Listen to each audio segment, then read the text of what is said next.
Welcome back to a new episode of our Unleashed podcast. Today I'm here with the artist behind our new signature series, Rachel Pohl. Welcome. Thank you so much for having me. I am very excited about this conversation, and so is Rowan. Hi! Rowan is 7 months old, so, we'll see how long his patience lasts. So far, so good. Proud of you, buddy. But for those who do not know you yet, could you tell a bit about yourself? Yeah, so my name is Rachel Pohl. I've been a full-time artist for about 10 years now, and I live in Norway. I moved here 2.5 years ago with my husband, our older dog Knut, who's also a Samoyed, and our cat, and her name is Hannah. And then this is Rowan, who is from Namsos.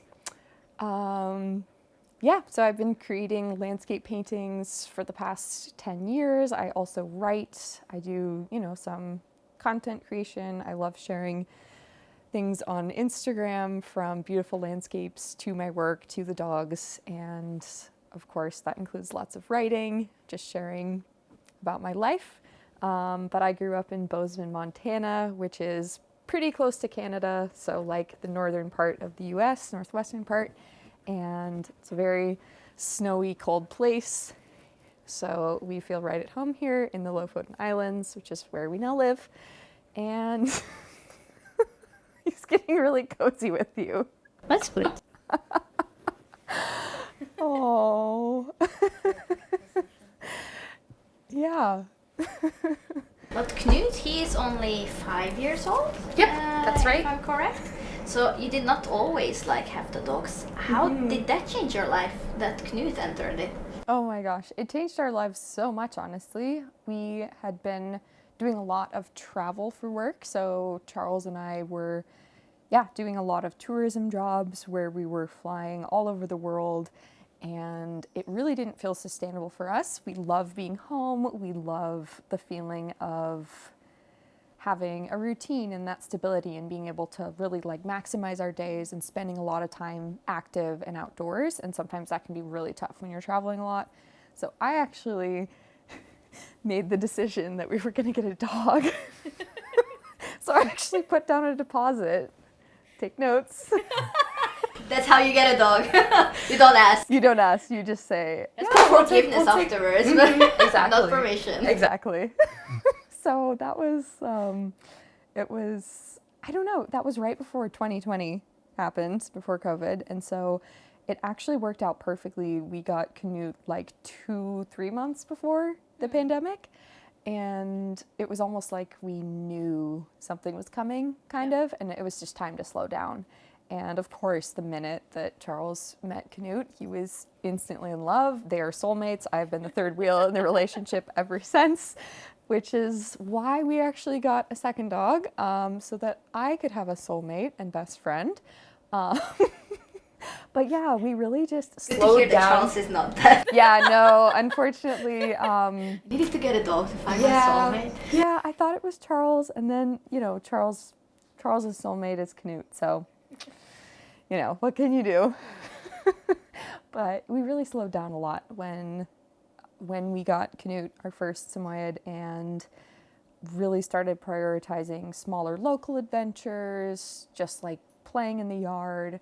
Just the slowness and the stillness that we found with having a puppy especially is really special. And we've been experiencing that again. We got Rowan here in Norway in May, and beginning of May, end of April, and have been reminded.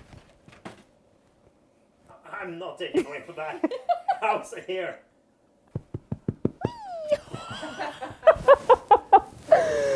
Okay, anyways, where were we? We really found that having... Oh, there's Knut. Come here, buddy. Oh. Hi. We really found that having dogs has just enhanced our lives in so many ways. We both grew up with dogs, but it had been a while since we'd, really had one in our lives, and also this was our first dog together. And so, I really feel like we became a family when we got Knut. It was like a partnership before that. Of course, like we've been married for 6 years now, and it just did something really special. It's different to have something together. Yeah, that you're taking care of and like, you know, trying to keep alive as they do their best to, yeah, just like eat things they're not supposed to and learning their boundaries in the world, right? Like we all have those stories. And yeah, Canute is just so incredibly special to us. And so honestly, a huge part of wanting to get Rowan and have, you know, a second dog was Canute just loves other dogs, and he, I don't know, there was like a little bit of maybe loneliness. Like, of course, we are his best friends, especially Charles, but he needed a dog. He needed a buddy, and it's been so special seeing their relationship really become so special. Yeah, they love each other, they play, they have so much fun, and it's just really cool seeing, you know, Rowan learn so much, seeing Canute. Yeah, I don't know, he's just such a good big brother. It's been really special. So, how has it been to go from one dog to two dogs? It has been both wonderful and in some ways challenging. For example, we realized that we needed to take Canute on like an extra run or walk because we've, you know, been very active with him. He does a lot of, running and bigger hikes. And so we realized going on some, you know, a lot of shorter walks that he was getting out of shape. So that was a little challenging realizing that.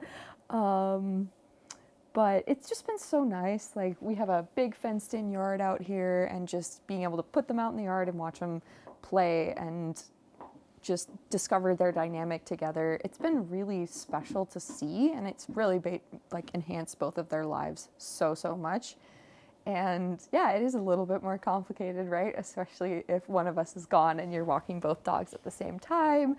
You have the puppy, you have the, you know, headstrong 5-year-old dog. It's a lot, and I think we really had to exercise our patience during this time, but it has ultimately been so special, and yeah, it's nice that I finally have my soulmate. Rowan, finally. They really do like entertain each other in a way. I remember I had a puppy and I had to wait a bit until I traveled home with him, and I was just really looking forward to like, okay, I look forward to get home to the other dogs so they can entertain. Yes! It doesn't have to be me all the time, and like, because obviously you want to play with the puppy, but at the same time you kind of have to work a little bit as well. It's just like, I'm so sorry, but like, I cannot do everything with you the whole day. Yeah. So it's just fun that they can just have fun together without me feeling bad that like, okay, I cannot exercise or not exercise them, because we obviously did the walks, but just like this to play with them, to entertain them, and the whole time. Exactly, and I mean they learn so much from one another. Just I'm not out there like barking and biting him.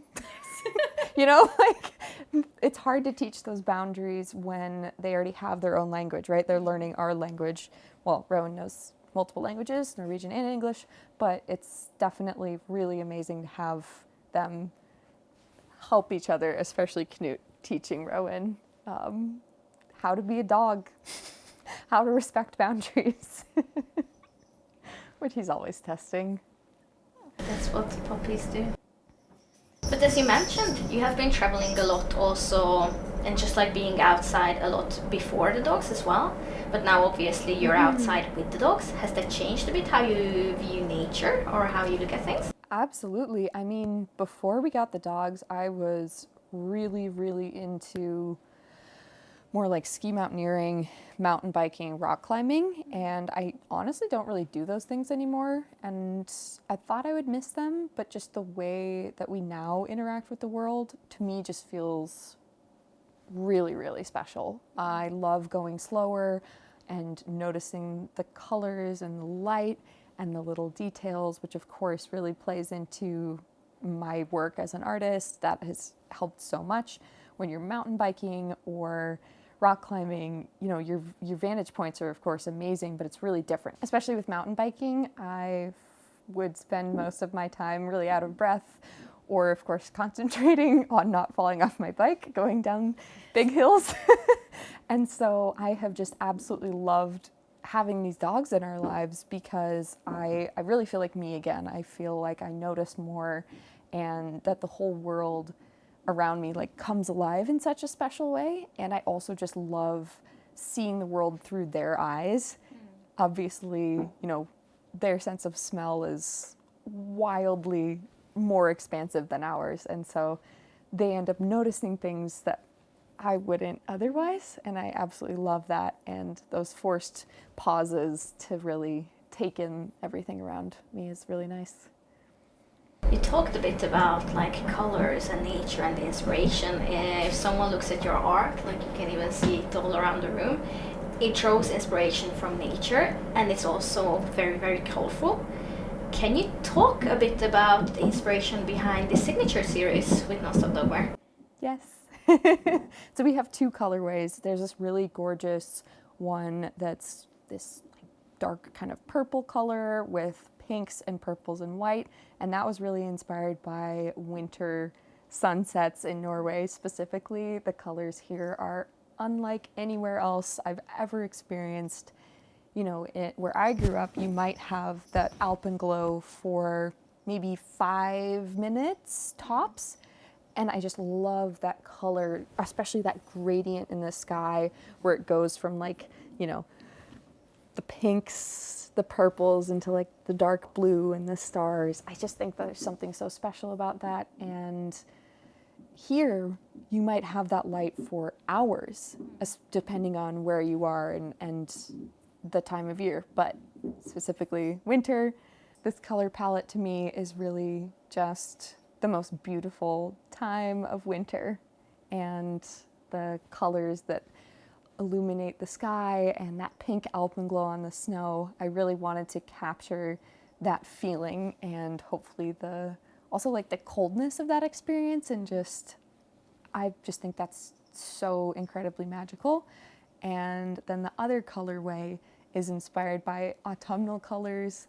So especially here in Lofoten, that really turquoise color that you see running throughout the pattern is based on the color of the water here. We have these white sand beaches and these absolutely gorgeous, looks like tropical water. It's not warm.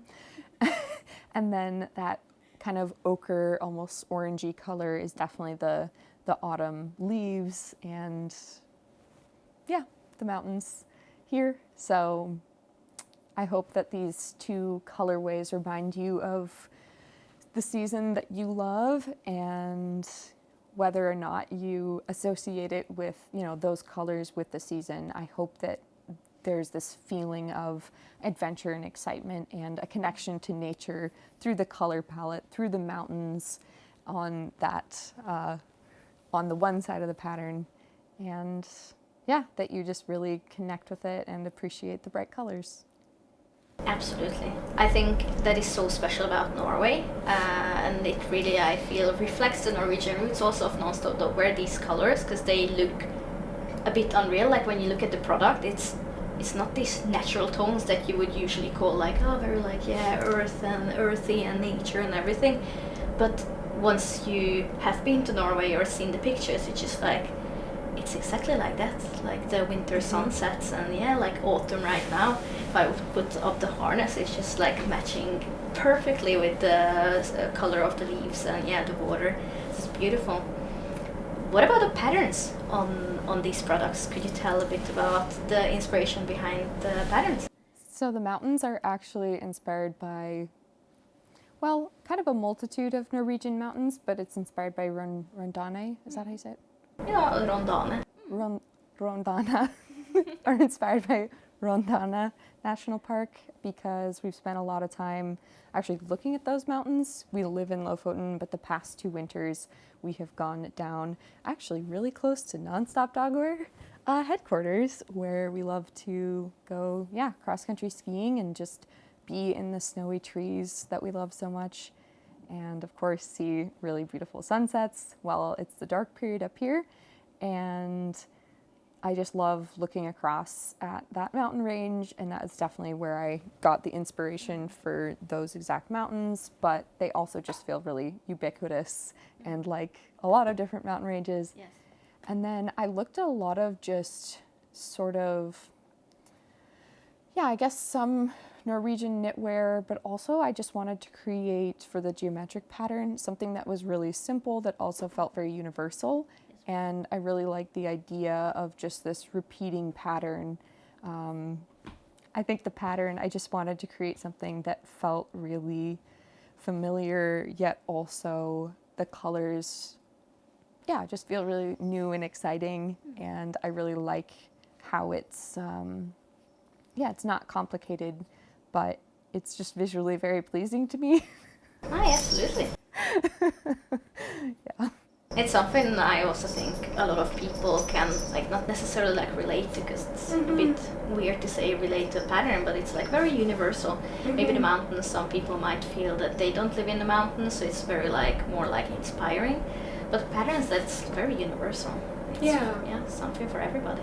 And it's not supposed to be, you know, from any one culture, but it's definitely kind of from, it could be from anywhere. It's like archetypal pattern, I would say. And it's just, yeah, sort of based on this, I would say this urge, right, to like create order in a way. That's what a pattern is. It's containment, it's order, and it just feels, yeah, it's just like very, it's very pleasing to look at. Absolutely, I agree. I think the collection is so beautiful. You also have 2 fanny packs as part of this collection, and they both have patches that are not inspired by, they are actual paintings that you did in the past. Can you tell a bit about those 2 paintings? Yeah, so those paintings, again, coming back to the archetypal, one of them, the one on the more teal and the kind of orange colorway, that one is actually from the Yukon territories, which is really far north in Canada. And I just think that it looks so much like many of the landscapes here in Lofoten and other places in Norway. So I really love how that one, I think a lot of us can relate to, just that big mountain cirque, that feeling of, you know, walking up a valley and looking up at these huge mountains all around. And then the other one is actually from Washington. It's a really famous place called Artist Point. Oh, matching or like fitting? Sorry. Very fitting.